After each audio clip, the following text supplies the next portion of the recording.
Hello everybody, welcome to your weekly forecast for the week of August 7th through the 13th of 2017. And this week, the beginning of the week on Monday, we are having a full moon lunar eclipse in Aquarius. And I'm so sorry to all the people who've been waiting for my videos because, you know, the weird thing about being an astrologer is you are just as human as, you know, everyone else. That's not really a weird thing, is it? But you are experiencing the transits just as much as everyone else. And in particular for me, I am a double Aquarius. So this lunar eclipse has been particularly sensitive for me. And I know everyone, it's sensitive for everyone because it is a full moon lunar eclipse. And this is what we're here to discuss now, right? But as well as besides, you know, my personal issues, I am going through a major rebranding for Libra Luna Center. I will be posting an update shortly on what's happening, but I will be launching the website soon, finally. But the catch side of that is that it will no longer be called Libra Luna Center, right? So the channel will be going through a major rebranding as well as the website. And so all of the links that are in the description, and, you know, I'll still be, directing you to Libra Luna Center, but when we launch, it will redirect you to the new site. So just be on the lookout for that. I'll be posting an update before that happens. But I just wanted to let you know that that has been going on behind the scenes. So I will be going back before we begin officially, because there have been a couple of transits that I've not discussed, as I have been aware I've needed to take a break from astrology for a little bit. But on July 31st, we had Venus enter Cancer, right? And it will be in Cancer until August 26th. Venus representing our relationships, right? Representing our inner sense of harmony, of beauty, of love, right? What our personal definition of love is, as well as what we attract, how we attract what we attract, right? The method we use, as well as sort of the inner base of magnetism, for what we are naturally and magnetically attracted to, right? And what is naturally and magnetically attracted to us. And so with Venus in Cancer, Venus likes to be in Cancer because it is sort of a similar energy, right?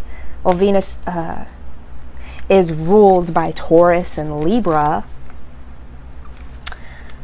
Cancer brings Venus back home, right? It brings Venus back to what is not simple in the sense that Taurus would bring, but simple in the sense that you recognize that ultimately this is all you need, right? Love is all you need. Home is all you need. And it offers that base of security and comfortability and emotional satisfaction within our relationships. Or since Cancer in and of itself is a very emotional sign, Venus in Cancer is emphasizing the emotions within each and every bond around us, right? As well as our perception of love, right? It's adding sort of an emotional undercurrent to everything, to the point where everything becomes almost mushy. Our filter of love becomes mushy, right? Watery, very emotional, very intuitive as well. And this can be for better or for worse.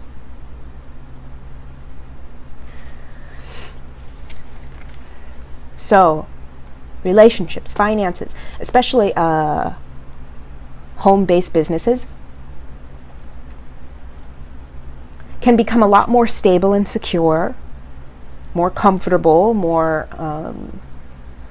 centered and more focused in the home, right?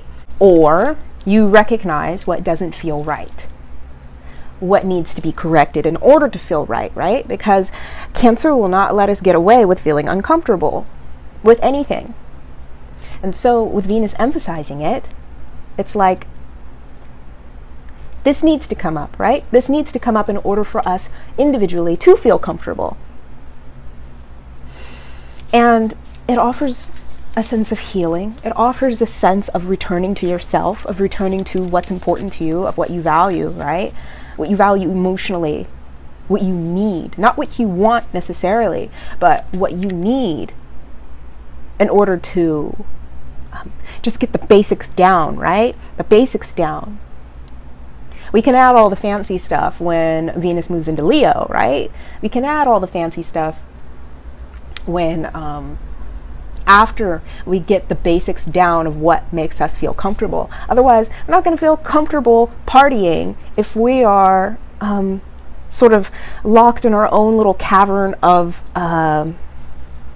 anxiety and emotional dissatisfaction. Right? Cancer will pull us into this black hole, and we can become almost sort of like a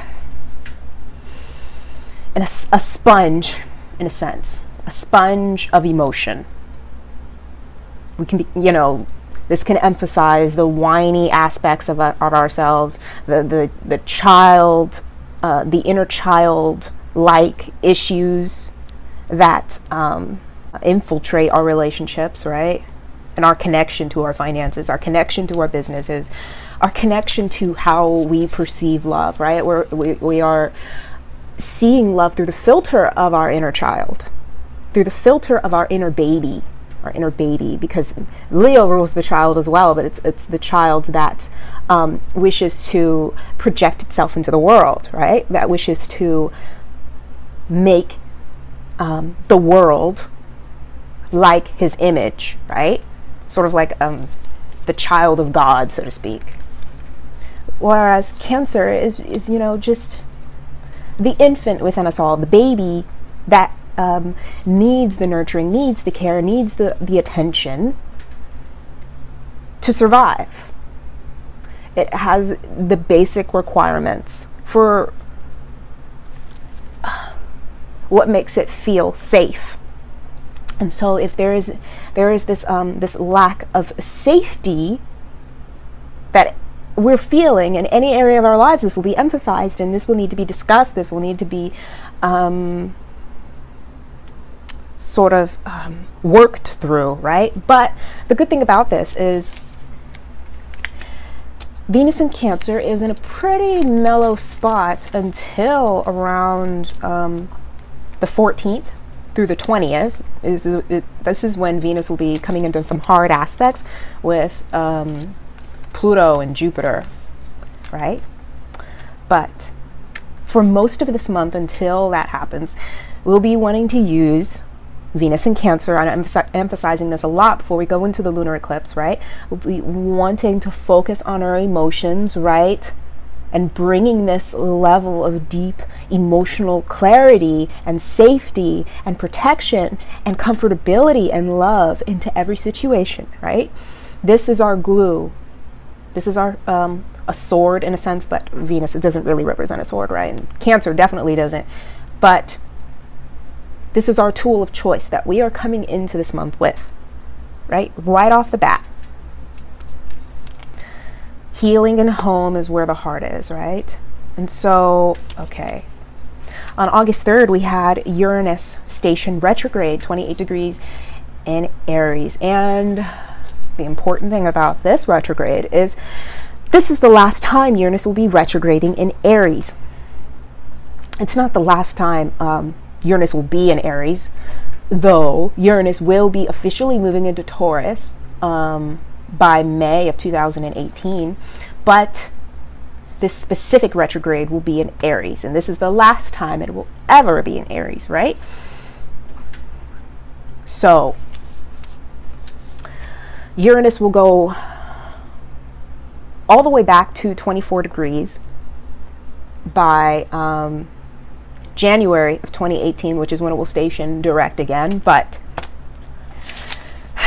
wherever we've grown, wherever we've revolutionized our self-identity, our willpower, how we see ourselves, right? With Uranus and Aries, how we have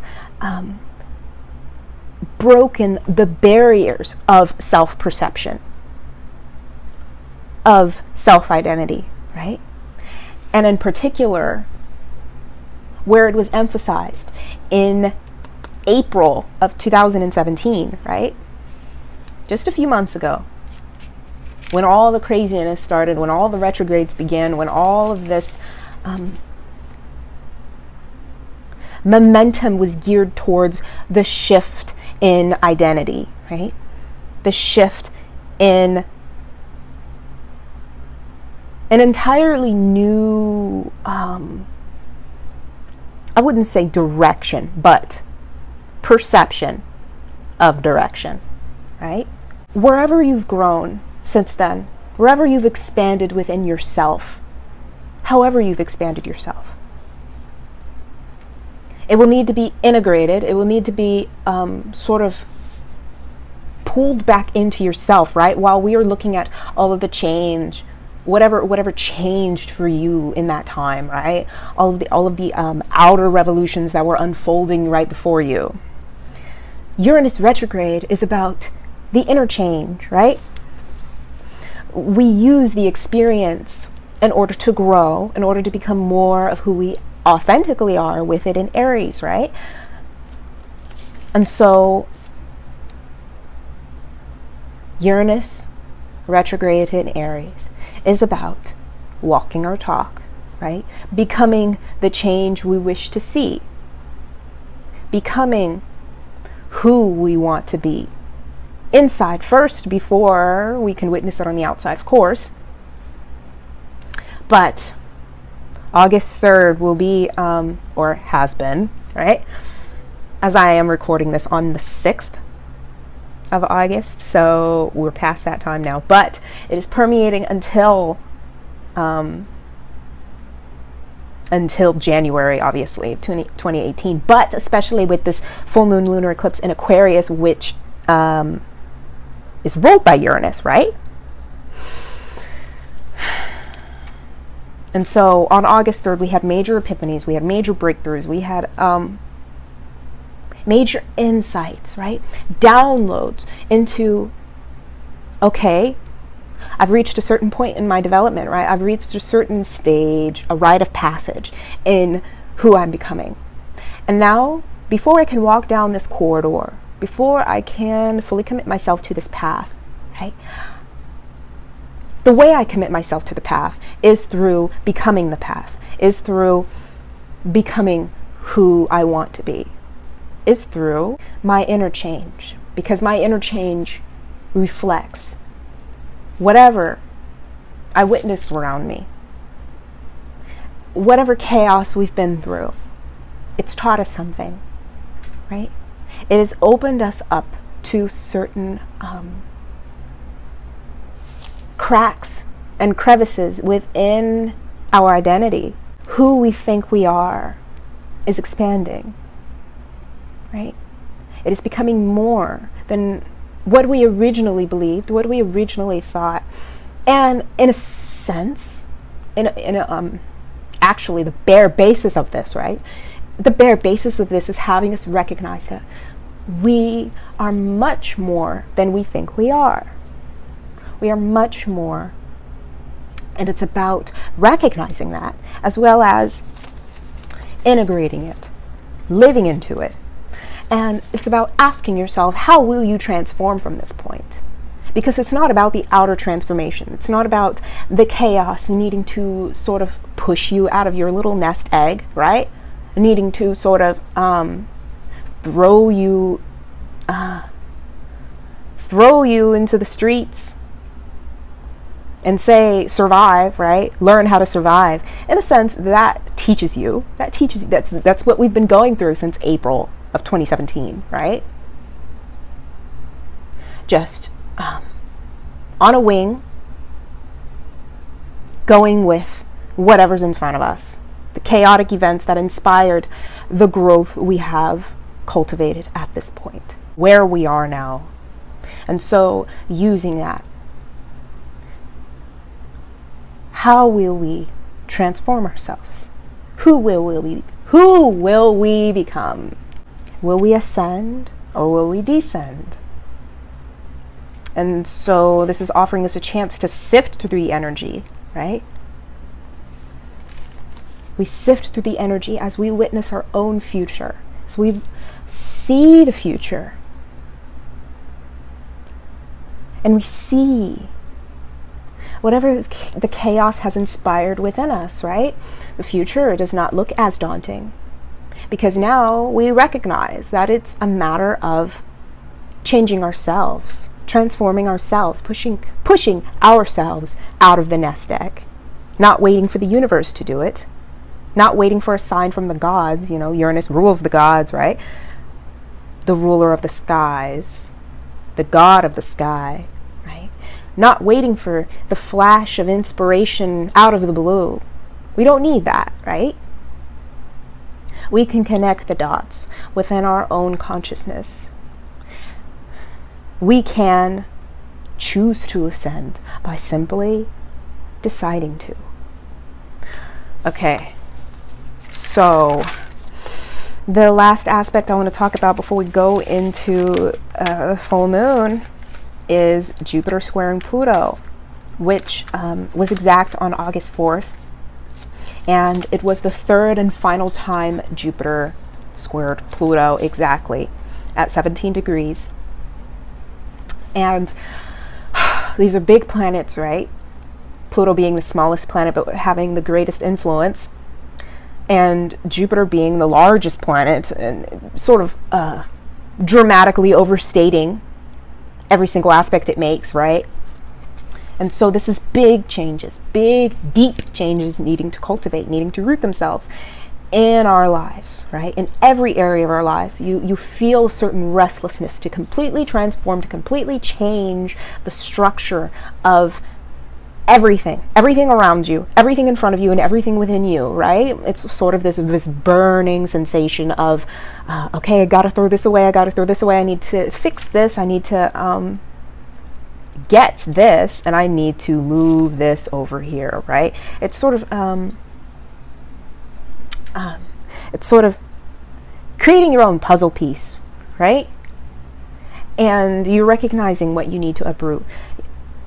You're recognizing what needs to shift, because the pressure cooker is on, right? The pressure cooker is on to evolve, to ascend, to jump into this new world that we're witnessing, right? That Uranus has flashed into our minds, right? As we have seen the future. What do we need to change? What needs to be gotten rid of even? Or what needs to be committed to, right? Jupiter in Libra is asking us to bring harmony and peace and love, right? And beauty and balance and fairness and harmony and equality, right? While Pluto in Capricorn is more like, okay, I'm committing to this specific direction because this is my ambition, this is my drive, this is my determination, this is my grit, this is my mountaintop, right? I'm going to get to that mountain. And I'm going to get to that mountain by committing to the deepest internal fire and flame that pushes me forward to go and get it, right? Capricorn, the cardinal sign. And with Pluto in Capricorn, it's all about committing to our ambition, to our desire, what we ultimately want to achieve. And it's about knowing what you want to achieve, what your purpose is, right? Whereas Libra, Jupiter in Libra especially, is about wanting everything to be fair, wanting everything to be balanced, wanting everything to be smooth, right? And to have fun in the exchange, in the harmony and the relationship, right? Let's hold hands and sing songs as we come down this mountain together, right? But Pluto in Capricorn,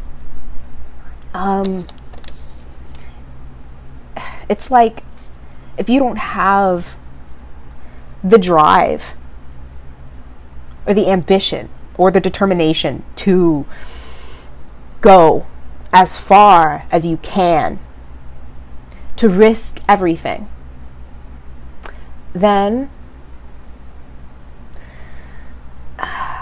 there is this restlessness, right? This pressure cooker, this sort of cutthroat energy. But this particular aspect has been going on since December of 2016, right? This is when we had the first shift in energy. We recognized where we needed to shift, where we needed to change. And this is when both of the planets were direct, right? The second time we had this energy was March of 2017, the end of March. And again, this was seeing where we've needed to shift, but Jupiter was retrograde. So it was, in a sense, limited to a certain path, limited to a certain perspective, limited to a certain relationship, perhaps even. And now we're coming to this aspect again for the third and final time, and Pluto is retrograde.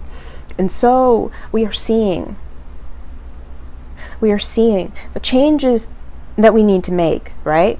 The changes that we need to make require deep internal change within, first and foremost, versus trying to control everything around you, control events, control people, control the situation, control the circumstances. It's not about completely uprooting everything out of your life because it's not satisfactory, right? It's about, how do I need to change myself? How do I need to change myself first and foremost before I can expect my outer reality to shift? Before I can expect these major dramatic changes, huge life transforming circumstances to shift, right? Before that happens, I need to be prepared for it. I need to be ready for it. And this is the focus, right? Because we recognize that whatever the decision will be, whatever the direction will be, it will lead us down a completely new path into a whole new world, in a sense, a whole new world. And this energy will sort of be carrying us throughout the month. And this is why Venus in Cancer was very important, because through all of this internal pressure and this cutthroat energy, at the core of it all, and it will be even more emphasized when Venus begins to actually oppose this energy and form a T-square with it, right? Venus in Cancer is requiring us to look at our emotions, what we deeply internally want, right? What we deeply and internally need from ourselves and from each other, and to discuss it in a way that provides a safety net and a safeguard against however chaotic this energy may stimulate us to be, right? But Jupiter square Pluto, since this is big external and internal changes, in a sense, this is mostly about the what and the why. The what and the why is the main focus of this transit, not the who and the how. This will be answered later on as we get into more of the personal signs, and especially with the upcoming Virgo season we will be stepping into after this eclipse season, right? After this eclipse season, after everything has been sort of revealed, after all of this transformation takes place within us and without us, right? Then we can get to the specifics. Then we can get to the bare minimum details of the who and the why and the how, right? Not the why, I'm sorry. The what and the why is right now. Jupiter square Pluto. What and why? What do you want, right? First and foremost. And why do you want it? What is the purpose of what you desire? What do you think it's going to get you? And with that, we get to the change that really needs to take place, right? Okay, and so now we can get to the full moon in Aquarius. Lunar eclipse. And this transit will be occurring August 7th of 2017, and it will be 15 degrees in Aquarius, opposing Sun and Mars in Leo, and trining over to Jupiter, as Jupiter is still in square to Pluto, right? And this full moon lunar eclipse is launching us into the next 2 weeks of the eclipse season until the solar eclipse in Leo, right? And as well, it will be a major catapult, a catalyst into the next 6 months until we get to the solar eclipse in Aquarius in February or January. Yeah. So the end of January, I believe, of 2018 is when the solar eclipse in Aquarius occurs. But with the lunar eclipse on the south node, right?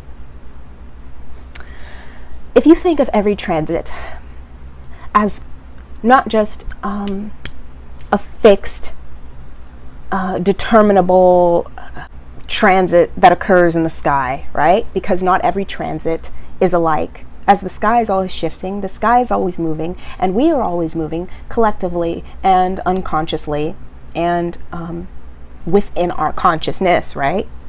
We are always shifting, we are always evolving, and so no two transits are alike, even if they look completely identical, right?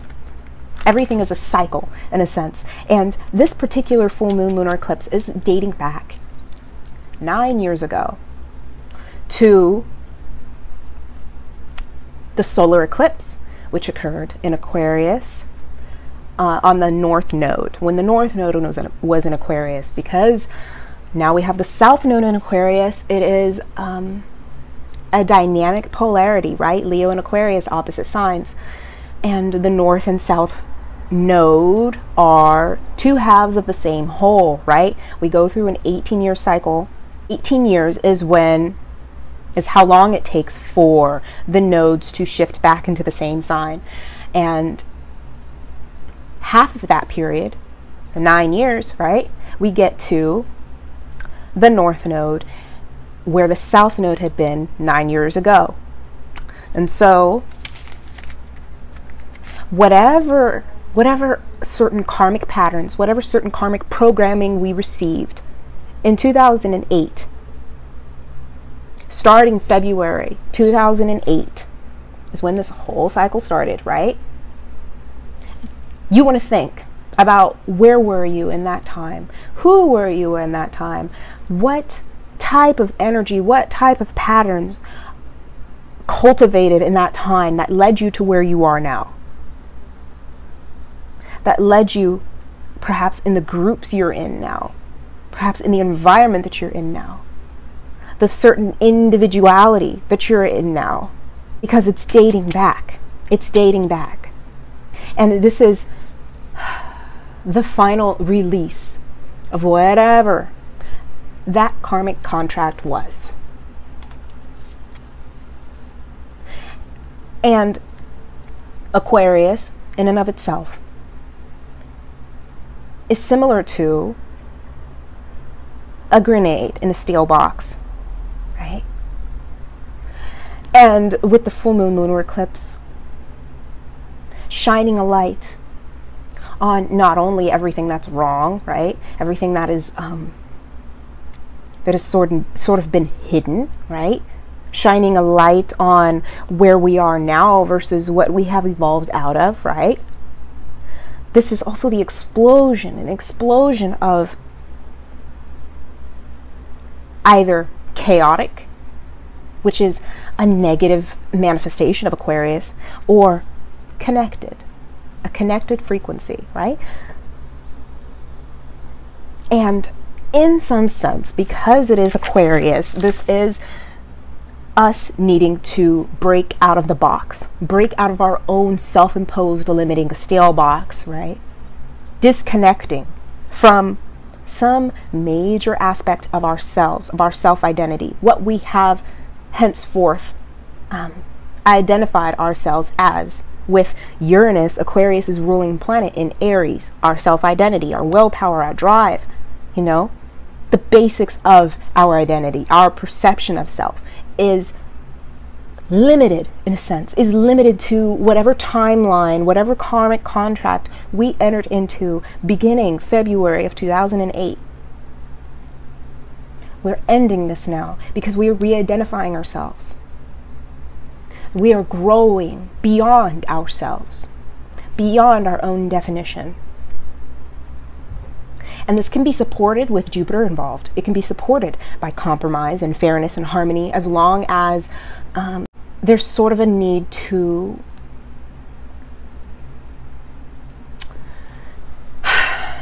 set aside your ego, with the moon opposing Mars and Leo, right? And focusing on the heart, focusing on what we desire, focusing on the core essence of who we are, right? As long as we bring this to the table, everything kind of resolves itself. And this is needing to balance the head and the heart. The head being Aquarius and the heart being Leo, right? And where we allow the heart to spread into every other area of our lives, as Aquarius also rules the veins leading throughout the entire body from the heart, from Leo, how it connects to every single other element of our body, which requires love and which requires attention, which requires the heart's essence, Leo's essence, and the disconnecting from our patterns and our programming and our karmic cycle. And it's choosing to either do things in a new way, with a new level of self-identity, right? Breaking out of the box. Or if we do not bring the heart into it, we can stay in the box, we can stay in the pattern, we can stay in the cookie cutter lines, right? The cookie cutter lines that keep us non-individuated. Because ultimately Aquarius desires freedom, right? But with the full moon lunar eclipse in Aquarius, this is about redefining what freedom is. And with that, it is ultimately requiring us to ask ourselves, what is freedom? What is freedom, if not the pursuit of what we desire? What is freedom, if not the pursuit of what we desire? And Aquarius is requiring us to answer this, right? And we will be answering it within this eclipse season, as it's starting the whole 2-week cycle. And it's launching us into this next 6-month period of re-identifying ourselves, of changing everything from here on out. Changing how we see freedom, changing how we see ourselves, changing how we relate to other people as ourselves.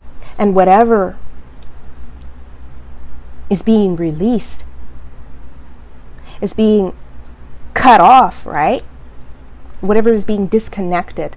It is about recognizing that whatever leaves, right? Whatever is swept away is a part of your old identity. And it's about the realignment with your soul essence as we come into the eclipse in Leo, right? Your soul essence, your heart essence, your true heart frequency. Okay, so on Tuesday, August 8th, we have the moon still in Aquarius, but it will move into Pisces in the afternoon Pacific Standard Time, right? And as well, Jupiter moves to 18 degrees off of its exact square to Pluto, which takes the pressure off a little bit, off of needing to sort of make this major, big, life-changing decision, right? Which it's not the time to make the decision. It's not the time to make the decision because we're dealing with big planets right now, which is not specific. It is the what and the why, right? The major purpose behind everything, the major elements, not the specific details and the minutia that we're looking for, right? To step into. And I forgot to mention this, but this Jupiter square Pluto is just the beginning, right? Because first of all, we haven't even come into Virgo season, which kind of nitpicks us into looking at the minutiae, but as well with Jupiter and Scorpio, which will be catalyzing us and requiring us to commit to a certain direction, as well with Saturn moving into Capricorn later on this year, and which is just us forming the new path as we're walking down it, right? And it won't even be entirely concrete until Saturn comes into its exact conjunction with Pluto in 2019, and as well with the Jupiter conjuncting Pluto in Capricorn in 2020, right? So we still have, you know, a few more years before the big life-changing decisions that we're looking to implement right now are sort of manifest, right? So it's kind of taking the pressure off. We're seeing things from a more lighthearted perspective, and we're able to process and move forward in how we process what we are becoming, what we are connected to, how we connect, right? How we change ourselves, how we change the relationships that we're in, right? And so on Wednesday, August 9th, with the moon in Pisces, it will be in conjunction to Neptune retrograde as Mercury officially stops, right? At 11 degrees of Virgo, opposing this energy. As well with the Sun in Leo in quincunx to Pluto retrograde exact, and Mars in Leo in quincunx to Neptune retrograde exact. So we enter into this this period of time. It's like a weird buildup of energy until Mercury retrograde, which is happening this week. So from August 9th through 11th, this will be this weird standstill in time, right? So August 9th begins it. It's a huge pause day. It's kind of like, okay, we're almost there. Oh, stop, right? Stop and look and see. And we recognize we do not know all the answers right now, especially with Mercury in Virgo, which is trying to get to, you know, the bare facts, the bare minimum details of every little, you know, nitpicking about every little fact, every little detail that it needs to know in order to move forward, in order to make the changes, in order to transform, right? Especially with the eclipse season, which is heightening all our emotions, which is heightening the sensitivity level, which is heightening this need to completely change our lives, even if it means throwing everything away, right? Which I encourage you as an astrologer not to do, because there will be a huge shift by the time we get to the solar eclipse in Leo. So however anything looks right now will change by the time we reach the solar eclipse in Leo. And especially as we get to the autumn equinox, which is beginning like a huge relationship oriented theme, right? So okay, so as we start with the huge pause and energy, and we recognize we do not know all the answers, many doubts, many questions, sort of like a paranoia in the air, sort of like a mysterious, creepy feeling in the back of our minds, you know, creeps up on us, right? It's and all it is Neptune, right? With the moon on Neptune retrograde, it's heightening us, as well with Mercury and Virgo opposing it, which needs to know all the facts, but it recognizes it doesn't know all the facts, right? And it's stopping, and it preparing to go retrograde. This is foggy thinking, and we recognize we cannot use our logical minds, which scares us a lot as human beings, right? We cannot use our logical minds to figure out anything in this eclipse season. And what Mercury and Virgo is trying to understand is, what is the dream? What is the desire? What is it that we are looking to connect to? What is it that is the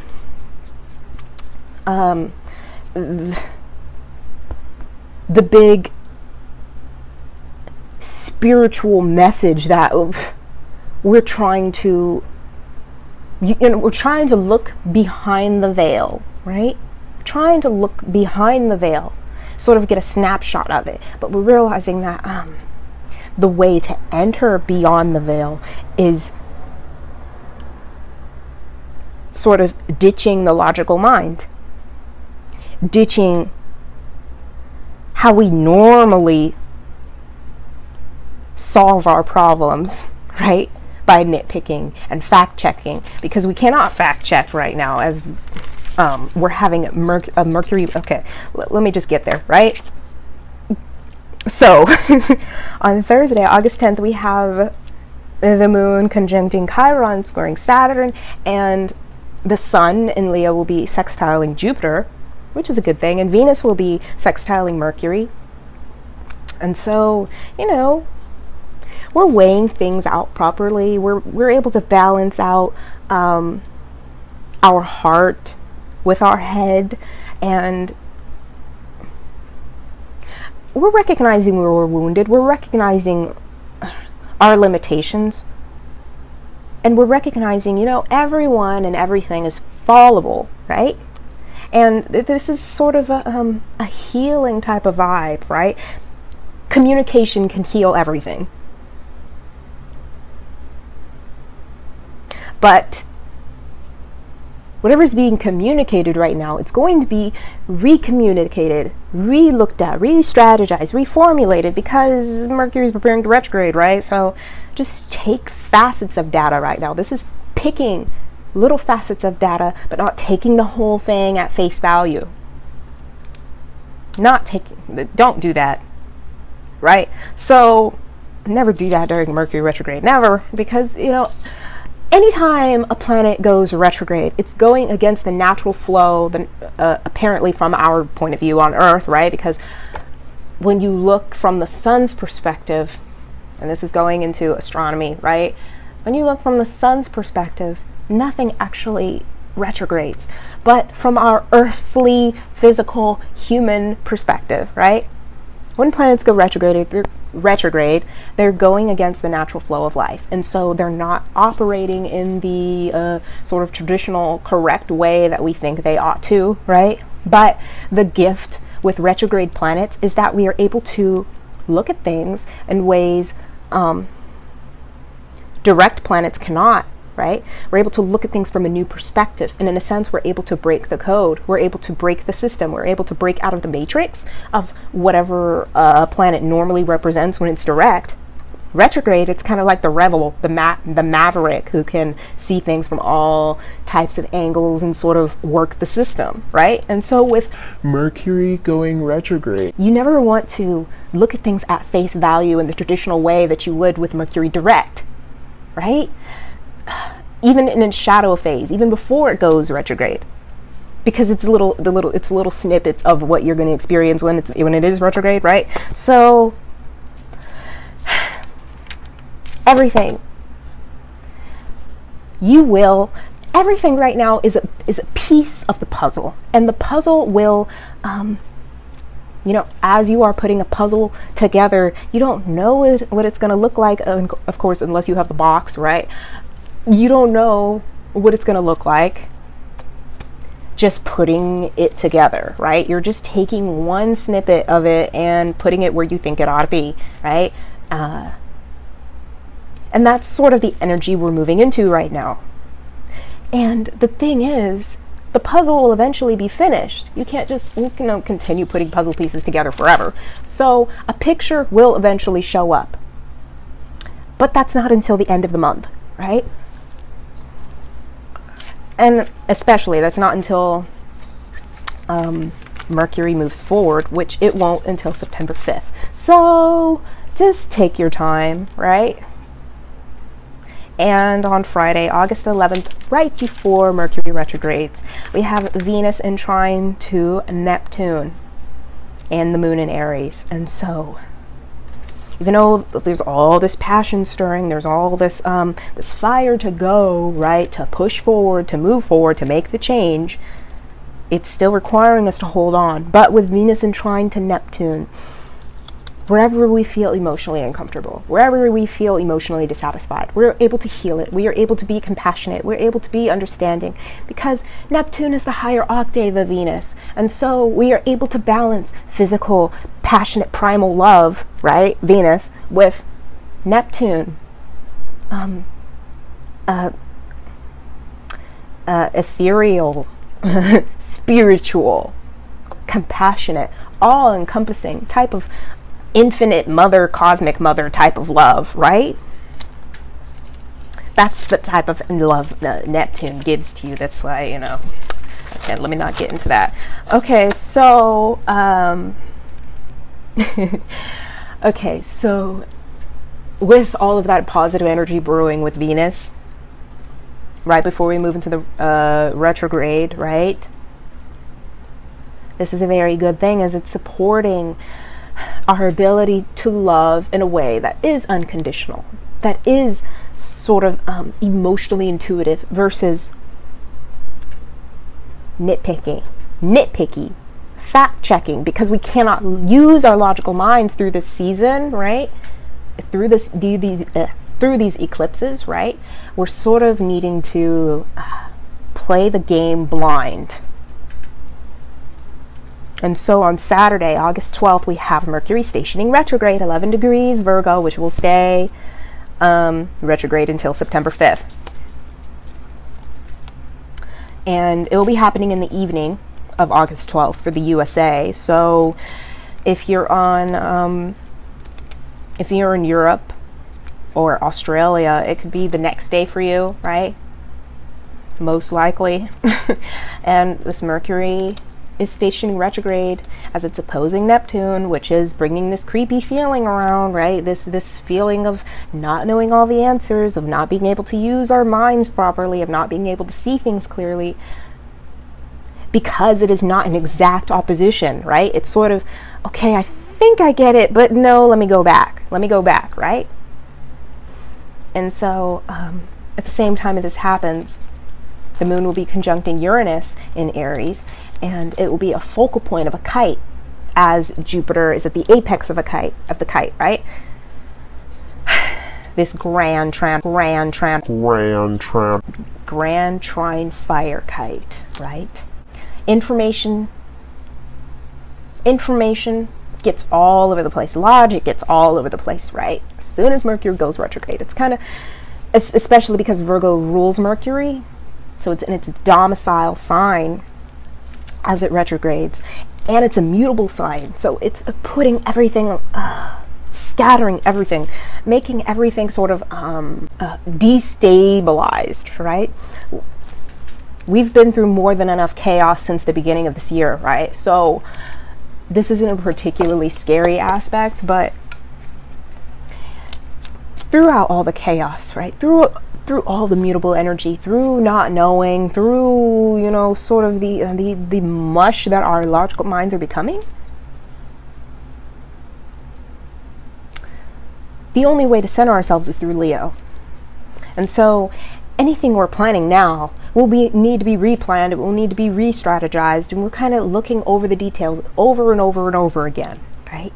And even though the moon in Aries is like, okay, I'm emotionally stimulated, I'm ready for radical change, I'm ready for, you know, a complete shift, right? I'm ready for the new world, I'm ready, right? Bring it, right? But during a Mercury retrograde, even though the solar eclipse will also be with the Mercury retrograde, and that's mainly just about, you know, little details that need to be worked out. But with the moon in Aries conjuncting Uranus as Mercury stations retrograde, you just want to control your emotions. You want to keep yourself from being too unpredictable, too much of a dramatic mood swing type of egocentric type of energy, right? Egomaniac. You want to keep your actions and your mood swings from being egomaniac type, like, you know, because that can mess up what the eclipses are trying to bring in. And the eclipses are trying to bring in the transformation. But if you're just going off on a whim, and suddenly saying, F this, I'm destroying everything and everyone. with the moon in Aries conjuncting Uranus, it's like, you know, you just want to allow the cycle to pass naturally, because you will get the information you're seeking. You will get it. It's just all about being patient and waiting it out and allowing it to process naturally. And Virgo rules nature as well. August 13th on Sunday, we have the moon moving into Taurus, which kind of stabilizes the energy a bit, but it is preparing for the last quarter square of the moon, which will happen exact on Monday next week. But either way, as Venus, Taurus's ruling planet, right, is preparing on Monday as well to come into some heavy conversations with Pluto and Jupiter. There's a lot of pressure in the air. We're kind of at this standstill over the cliff. And even though the moon in Taurus is like, okay, I just want to feel good. I want to feel comfortable. I want to feel secure. I just want to have all my ducks in a row and sit and eat and watch movies and, you know, just enjoy my life. We kind of have that feeling, right? I just want to be, right? The moon in Taurus. But with Venus and Cancer, it's like, I can't feel good. I can't feel comfortable. I can't feel comfortable with this in my mind, with this on my consciousness, with this kind of pressuring me to make this major decision, right? Because we're recognizing that there's these major turning points about to come up, right? But for the entire next week, which I will be back to discuss, right? It's not about making the major decision. That can wait until the solar eclipse. The solar eclipse week. Wait until then, because there is all this pressure in the air before that happens. I just want to give a warning out before we step into it. But the good thing about Sunday is that the sun will be in exact trine to Saturn retrograde. So ultimately it is a stabilizing influence, but with Saturn retrograde, it's about looking at, and this is just before Saturn goes direct, which will happen on August 25th, after the solar eclipse, right? And so what the question is asking is, what future is our heart leading us towards? And even though we'll be pressured to make the decision over the coming week, right? Allow it to unfold naturally, especially as we dive into the solar eclipse in Leo, which will be sort of a revealing of the heart and the splitting of the consciousness and the total direction of essence and soul into the path of our heart, into what brings us true love, what brings us true happiness, what brings us true, authentic, heart-centered beauty and joy and love into our lives. So thank you very much for watching, everyone. I hope you all have a wonderful full moon, lunar eclipse in Aquarius, and Mercury retrograde week up ahead. There's a lot going on. There's going to be a lot going on for the entire month of August, and as well with over the coming months. So I'm sorry. I had to take a little break before I came back to these videos, because I am feeling the energy just as intensely as everyone else, right? So next week I will be back to discuss what this last quarter square of the moon in Taurus is all about, as well as the major T-square we're getting ready to have with Venus and Pluto and Jupiter. Cardinal T-square, right? Yeah, so from the 14th through the 20th of August, it's a major high pressure zone. So don't freak out, right? And it's in between eclipses, which is just emphasizing everything. And as well, we're going to have a dark moon in Cancer right before the solar eclipse, which will be emphasizing the T-square as well. So again, don't freak out. But I'll be back to discuss what this all means next week. And Again, I will be rebranding the videos in the channel very soon, so don't be surprised if you see a new name pop up in your news feed. Right? Don't freak out. I'm not changing the horoscopes, okay? I'm not changing the channel. I'm changing the brand name because okay, I'll make an update. I'll make a special update video for the reasons for why I'm choosing to do that. But I just want to let you know that's what's been going on behind the scenes. And yes, the August horoscopes will still be coming out for all the signs, so do not worry about that. They may be a little late, as they always are, because I only have so much space. I'm using my iPad to record, and it takes forever to edit, it takes forever to upload, and there's not a lot of space. So I can only do a few at a time, but they will still be coming out. I won't leave you guys hanging ever, okay? I still am a fixed sign, right? If you guys don't know, this is part of the reason why I'm so flaky as well. I am a double Aquarius with a Libra rising, so technically I am a triple air sign. And as many of you may know, air signs are not exactly the most stable or the most consistent of all signs, right? But we are the most experimental, and so I will be experimenting with the rebranding of this channel. So after all of that, I hope you all have a wonderful week, and I will see you all again next week.